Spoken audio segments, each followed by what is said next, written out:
Our Hiligaynon word for the day is dungka. Dungka.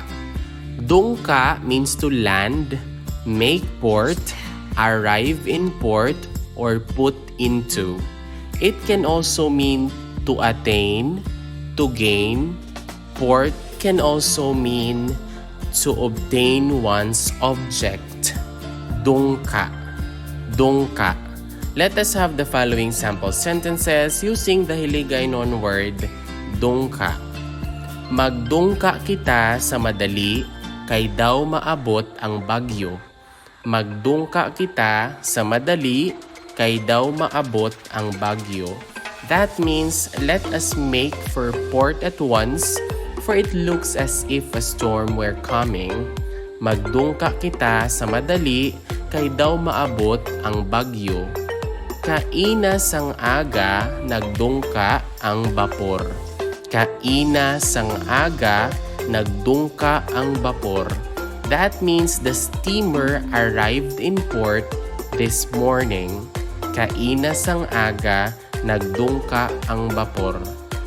Padungkaa ang sakayan or ipadungka ang sakayan. That means put the vessel into port. Padungkaa ang sakayan or ipadungka ang sakayan. Padungkaa sila sa baybay, kay buot sila maglusad. Padungkaa sila sa baybay, kay buot sila maglusad. Effect a landing for them on the beach, for they wish to disembark. Padungkaa sila sa baybay, kay buot sila maglusad. Nagadungka na siya sa palangakuan nga iya ginhandom nga daan. Nagadungka na siya sa palangakuan nga iya ginhandom nga daan.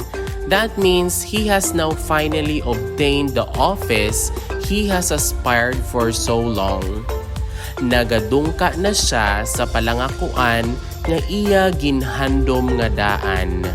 Pinadungkaan nila sang sakayan ang amo nga bahin sang pulo. Pinadungkaan nila sang sakayan ang amo nga bahin sang pulo. That means they put the vessel ashore at the part of the island. Pinadungkaan nila sang sakayan ang amo nga bahin sang pulo. And that is all about our Hiligaynon word for the day, dungka. Dungka. If you learned something new from this video, please don't forget to click like, leave a comment, and subscribe. Moreover, you might also want to watch the next video on the screen. Maraming salamat, thank you for watching, and see you in the next video.